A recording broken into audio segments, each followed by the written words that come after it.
La mañanera de Ángel Sabatina. Antes de cualquier otra cosa, le ofrezco una disculpa por la hora en que estoy subiendo esta mañanera.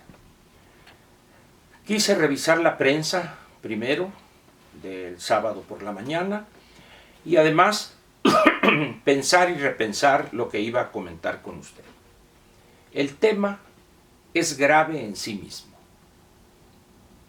Tan grave es que no puede uno ni debe eludirlo. Pero hay que pensar bien lo que se va a decir. Y eso es lo que intenté hacer en estas pasadas 3 horas y media. Consulté con amigos, platiqué, hablé con gente conocida en Sinaloa y aquí está mi opinión al respecto. Primero, quiero decirle a usted que uno de los peligros que hay en este momento en relación con los hechos sucedidos en Sinaloa hace 2 días, el jueves, es la aparición de lo que yo he llamado los glúteos veloces, el oportunismo en su faceta más perversa y vergonzosa.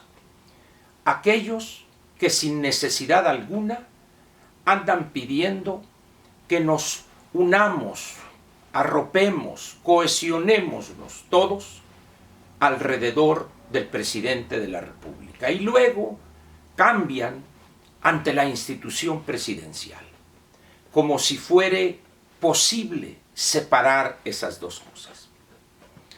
Una aclaración en torno a esa cursi petición de unidad en torno al jefe de Estado.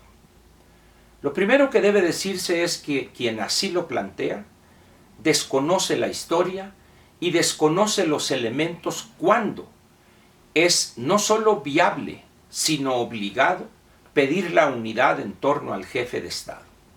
Lo es cuando el país está enfrentando una amenaza del exterior. Cuando el país se ve amenazado por una invasión casi inminente, cuando hay algún ataque de tipo económico, un bloqueo en el exterior sobre el desempeño de la economía, etcétera, etcétera. Ante ese tipo de amenazas es válido y además es obligado unirse en torno al jefe de Estado, pero con una condición: que ese personaje que encarna al Estado sea lo suficientemente humilde para entender que necesita de la unidad de sus gobernados en torno a él para enfrentar la amenaza, repito, externa. Todos los demás intentos del oportunismo político son eso: oportunismo para quedar bien con el Todopoderoso. Todopoderoso políticamente hablando, por supuesto. No me refiero al jefe supremo. Segundo elemento. Lo que sucedió el jueves es una expresión de ambiciones personales, específicamente del Poncho Durazo, por querer recuperar una posición, vamos a decir, protagónica, que poco a poco ha perdido desde que fue nominado para ese cargo, el cual, debo decirlo también, no obstante el aprecio y la oriundez del secretario Alfonso, le quedó grande. Cuando el general secretario hace una descripción de los elementos fallidos del operativo o de este intento ridículo que más bien parecía alguna secuencia de una película de los 3 chiflados, está denunciando algo impensable. El ejército, las fuerzas armadas, que serían 3, ejército, marina y fuerza aérea, están sumamente molestos con el manejo que los civiles han hecho de la estrategia de combate a la delincuencia organizada 1.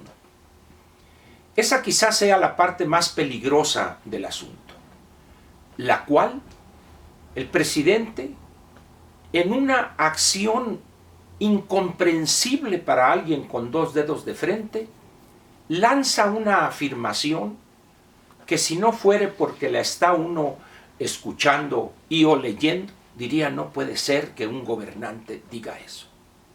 señala el presidente. Un gobernante o un líder puede arriesgar su vida, pero no arriesgar la de los otros. De ser cierta esta afirmación, no habría guerras. Simplemente, un gobernante de un país que entra en guerra con otro, se agarran a balazos ellos, o a espadazos, o a golpes, o lo que sea, y se resuelve el problema. Señor López, presidente de la República y jefe de Estado, se lo digo a usted con respeto, está usted completamente equivocado.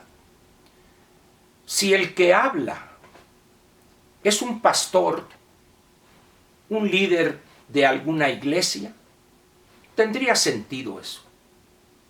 Pero aquí es usted un jefe de Estado, es una persona que debe cuidar por los grandes intereses del país que gobierna. Y hay decisiones impopulares y dolorosas donde el criterio que priva es el mal menor. Donde, como consecuencia de sus decisiones difíciles y además impopulares y dolorosas, va a morir mucha gente. Pero esa decisión de usted en ningún momento debe vacilar usted para tomarla, porque estaría salvaguardando los grandes intereses generales y de largo plazo de ese país que usted gobierna. De tal manera que yo le pediría, dada la gravedad de lo que ha generado su visión casi pedestre de la gobernación, cursi, pretendidamente moralina, rectifique, señor presidente, recapacite en el rumbo al que lleva usted el país. Esta vez fue el general secretario que en un acto que lo honra dice esto y esto. Es el primer mensaje abierto que las Fuerzas Armadas le envían, señor presidente. No se confíe. La situación no está para esos excesos de pretendida moral pueblerina con que usted piensa gobernar, y lo ha intentado hacer y el fracaso es lo que ha obtenido, tanto en lo económico como en lo político. Y su gran problema, además de ese que le señalo, es haberse reunido, haber conjuntado un grupo de lo más cobarde y abyecto de la clase política de este país. Serviles a más no poder, lamebotas, personas sin el menor indicio de ética y de dignidad personal. Tanto usted como ellos serán barridos en caso de que continúe usted por ese camino. Repito pues, cuidado con esos oportunistas que pretenden justificar su posición perversa y ofensiva a la inteligencia con explicaciones pretendidamente culteranas en torno a los orígenes del Estado.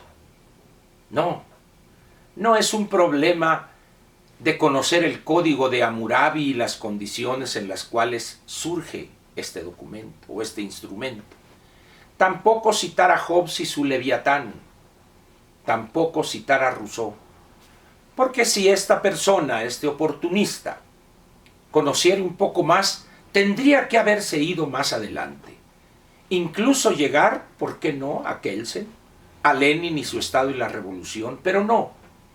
Prefirió adornar su posición con planteamientos pretendidamente culteranos. No va por ahí las cosas. El país, la gravedad de lo que enfrenta hoy está muy por encima de esas poses de alguien aparentemente conocedor de teoría del Estado. Ese es el primer peligro, como lo dije al principio. Y segundo, el peligro mayor, el centro de la situación que enfrenta México después del jueves de hace 2 días, está en la misma presidencia de la República. Ahí está el mal, ahí está la perversidad política e ideológica, López. Y plantear que debemos unirnos a quien ha generado todo este problema con su posición blandengue, fundada aparentemente en posiciones morales de esta o aquella religión o en la Biblia, no pasa de ser una irresponsabilidad política que hace peligrar la estabilidad del país y también la del Estado mexicano. Este jueves ya vio el Estado cuál es el poder de fuego, la base social y la capacidad organizativa y logística de quien es, sin eufemismo alguno, el enemigo. ¿Qué hará el presidente ante esa cruda realidad? ¿Seguirá manteniendo a estos ineptos? ¿Seguirá manteniendo a ese grupito o grupote de abyectos y serviles? ¿Y dejará que la situación se complique aún más? Cuidado con eso, señor presidente. Hay una máxima que reza en materia de la gobernación. El poder es para usarse, y aquel gobernante que desprecia el uso del poder que la ley le ha concedido, se lo quitan y le dan con él. Tenga cuidado, presidente.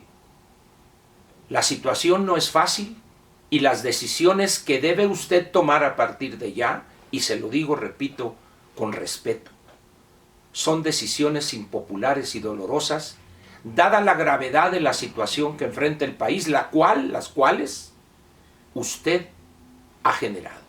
Usted es el responsable primario y casi único de eso que estamos ahorita viendo, enfrentando y padeciendo. Cuidado, pues, si sigue por el mismo camino plagado de fracasos, pero también rodeado de abyectos y serviles. Muchas gracias por su atención y lo espero mañana, quizá con un tema relacionado con esto del jueves en Sinaloa, que tendría que ver más quizá con la visión local, ya no tanto de la visión desde el Estado mexicano. Por lo pronto, le agradezco a usted su atención y lo espero mañana. Gracias.